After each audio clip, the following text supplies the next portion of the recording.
नमस्कार मंडळी, good morning. Welcome back to my channel. तर कशा आहेत सर्व? आशा करते की तुम्ही सर्व मस्त आणि मजेतच असता, हो की नाही. छान अशी दिवसाची सुरुवात आपली झाली होती. या फुलाकडे बघितलं ना खूप सुंदर वाटतं, कारण मन अगदी प्रसन्न होतं.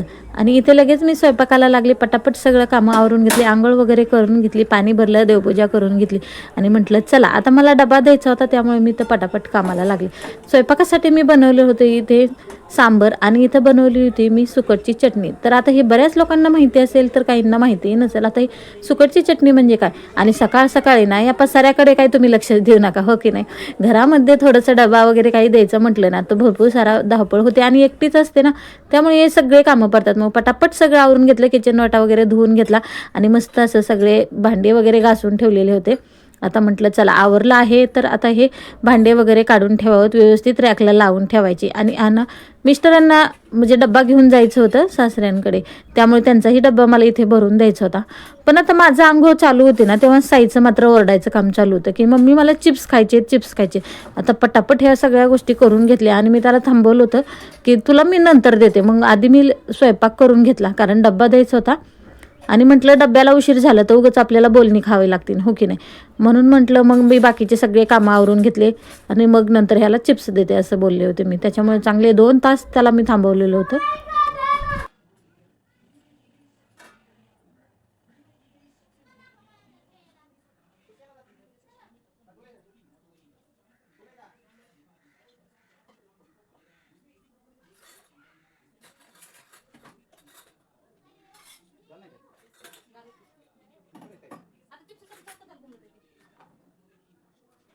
इथे मी भांडे लावत लावत ना म्हटलं तेलही तापलं जाईल, म्हणून इथे कढईवरती तेल थोडंसं ओतून घेतलं आणि चिप्स तळून द्यायचे. तोपर्यंत सुद्धा ड्युटीवरून आले होते आणि त्यांचं चालू झालं की डब्बा झालाय का, झाला असेल तर पटकन भर, कारण मला डब्बा घेऊन जायचे. आता सकाळी लवकर सासरे नाश्ता करत नाही, त्यामुळे डायरेक्टली जेवायला असतं. म्हणून मी इथे डब्बा लगेच पॅक केला. 10 वाजता मी सगळं आवरून घेतले होतं, डबा वगैरे भांडे सगळं, म्हणजे माझे कामं झालेले होते. पटापट सगळे कामं आवरून घेतलेले होते आणि डब्बा भरायचं तेवढं माझं काम बाकी होतं. म्हणून इथे मी लगेच डब्बा भरायला घेतलेला होता.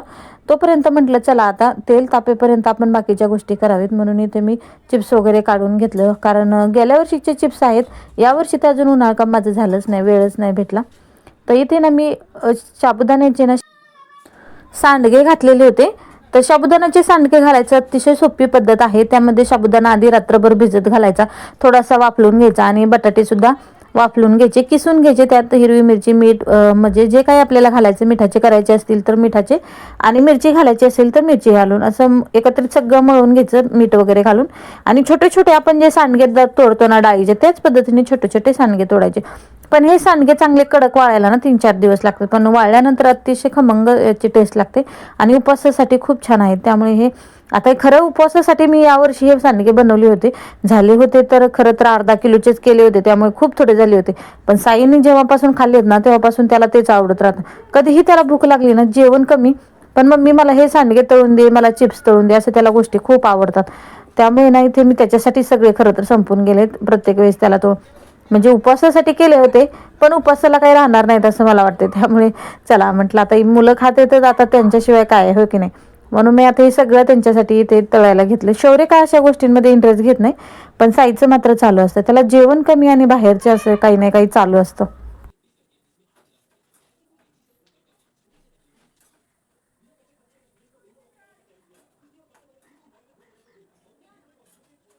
आता इथे चिप्स तळत तळत ना माझे सांडगे खायचे सुद्धा काम चालू होतं, कारण सकाळपासून ना फक्त चहा पिण्यात येतो आणि त्यामुळे दिवसभर अशी धावपळ राहते, जेवायला सुद्धा वेळ भेटत नाही. आणि सकाळी थोडीशी गडबडच असते, कारण एका हाताने सगळ्या गोष्टी करायच्या म्हटल्यानंतर तुम्हाला तर माहितीच आहे, हो की नाही. सगळ्या गोष्टींची जबाबदारी असते, धुणं धुणे, भांडी पाणी सगळं, म्हणजे मुलांचं आवरायचं, डबा वगैरे काय असेल तर काय विचारायलाच नको. त्यामुळे ना माझी इथे सगळी धावपळ होते आणि मी या सगळ्या कामांमध्ये ना मला भूक लागून जाते.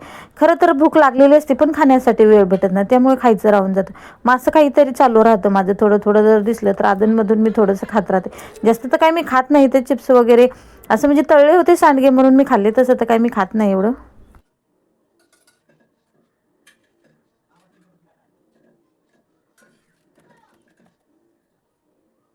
इथे ना आहोंना डब्बा घेऊन जायचं होतं आणि गेल्यानंतर ना लवकर येत नाहीत, त्यामुळे उपाशीच राहतात. त्यामुळे जायच्या आधी काहीतरी खाऊन जा असं मी म्हणत असते. कारण काल पण ते गेले आणि दिवसभर मग जेवलेच नाही, उपाशीच राहिले. मग आल्यानंतर 4 वाजता जेवले. मग संध्याकाळी पण जेवायचं टायमिंग चेंज होऊन जातो. त्यामुळे त्यांना म्हटलं होतं मी, आज जायच्या आधीच जेवण करून जा, परत एकदा जेवले नाही की दिवसभर उपाशीच राहतात. म्हणून त्यांनाही भात आणि थोडंसं सांबार नेऊन दिलं. तर त्यांचं चालू होतं की माझं पोट दुखते, मला तर काही जेवायचंच नाही, इच्छा नाही आहे, पोट भरपूर दुखते. पण म्हटलं खा थोडंसं, उपाशी राहिलं तर आणखीन बरं वाटणार नाही, म्हणून मी थोडंसं खायला नेऊन दिलं आणि लगेच इथे डब्बा भरायला घेतला. आता कारण फक्त शेवग्याच्या शेंगाची भाजी केली ना तर सासऱ्यांना आवडत नाही, त्यामुळे म्हटलं आता काय करणार, म्हणून इथे मी सांबार बनवलं होतं. कारण सांबार खूप टेस्टी लागतं आणि सगळ्यांना आवडतं, सगळे आवडीने खातात. म्हणून मुलांनाही भातासोबत सांबार खायला आवडतं. तर रोज डाळ खाऊन खाऊन ना सगळेच बोर झाले की मम्मी नको आता डाळ, रस्सा भाजी बनवू. पण आज मी सुकट बनवल्यामुळे म्हटलं मग आता काय बनवायचं, डाळ नाही बनवली तर, म्हणून मी इथे सांबार बनवलं होतं. आणि इथे सांबार भात खायला खूप छान लागतो.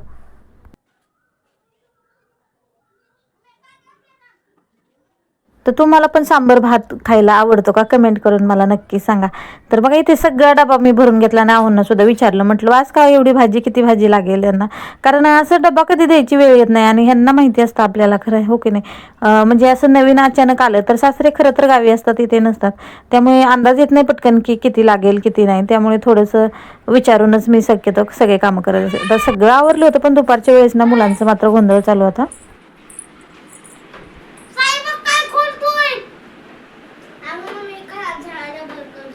नको रिपेअर करू, राहू दे.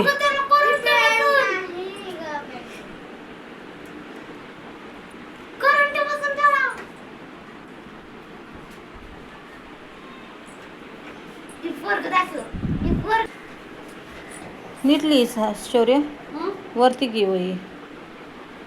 तुझं कुठपर्यंत आले सावा बघू दे. आत्ताशी 12, किती वेळ झालं लिहितोय. अक्षर नीट काढ, उरक.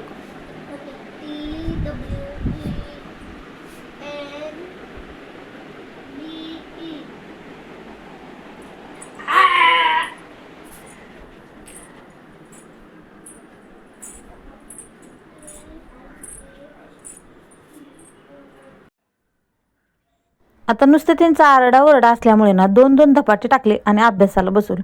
तर दोघांनाही अभ्यासाला बसवलं. आणि ऊन भरपूर असल्यामुळे ना थंड काहीतरी प्यायची इच्छा झाली होती. आता थंड काय प्यायचं, उसाचा रस तर करायची इच्छा झाली होती. म्हटलं चला, ऊस नसताना सुद्धा उसाचा रस कशा पद्धतीने करायचा त्याची रेसिपी मी आता तुम्हाला इथे सांगते. तर काय घ्यायचं, थोडासा गूळ किसून घ्यायचा, अद्रक घ्यायचं. आता हे सौंद मीठ म्हणजे जे काळं मीठ म्हणतो आपण ते, थोडंसं पुदिना घेतलेला आहे आणि 1 लिंबू घेतलेला आहे. पुदिना तुम्हाला घालायचं असेल तर तुम्ही घालू शकता, नसेल तर ते म्हणजे स्किपसुद्धा करू शकतात. पण जरी उन्हाळ्यामध्ये ना आपण बाहेर जाऊन उसाचा रस पिऊ शकत नाही, पण घरच्या घरी अत्यंत उसाचा रस म्हणजे तुम्ही जर पाहुणे वगैरे आले आणि अचानक हे रस दिला तर कोणी म्हणणार नाही की इतक्या अर्जंटमध्ये जाऊन ह्यांनी उसाचा रस कुठून आणला असं वाटणार. त्यामुळे इतकी मस्त ही रेसिपी होती ना, एकदा या पद्धतीची रेसिपी नक्की ट्राय करून बघा. तर इथे सगळा किसलेला गूळ मी इथे मिक्सरच्या भांड्यामध्ये काढून घेतला. त्यामध्ये थोडंसं अद्रक घालून घ्यायचं आणि लिंबू पिळून घ्यायचं, आपल्याला थोडंसं मीठ घालायचं, पुदिना घालायचं, हे सगळं आपल्याला एकत्रित घालून घ्यायचं. आता पाहू शकतात, पुदिना जर तुम्हाला घालायचा असेल, ज्याला पुदिन्याचा वास आवडत नसेल तर तुम्ही स्किपसुद्धा करू शकतात. आणि जर पुदिना आवडत असेल तुम्हाला तर पुदिना घालू शकतात. पण इथे मला पुदिना आवडतो, त्यामुळे ना मी थोडंसं पुदिनाचे 2-3 पाने घातलेले होते. आणि मस्त असं फ्लेवर येतो, पचायला सुद्धा हलकं फुलकं असं आपलं राहतं. आणि 90% लोकांना माहिती नसेल बरं का ही रेसिपी नक्की कशी असते, पण खरंच खूप छान लागतो हा रस. म्हणजे ओळखायला सुद्धा येत नाही की बाहेरचा आहे की घरी बनवला आहे, या पद्धतीचा हा रस लागतो. तर या नक्की तुम्ही ही रेसिपी ट्राय करून बघा. तर इथे थोडंसं ना मी मीठ घेतलेलं आहे, चवीपुरतं आपल्याला थोडंसं मीठ घालायचं. आणि अद्रक आणि लिंबू असल्यामुळं ना सेम असा आपल्याला उसाचा रसाचा फ्लेवर येतो, अजिबात वेगळं काही वाटत नाही.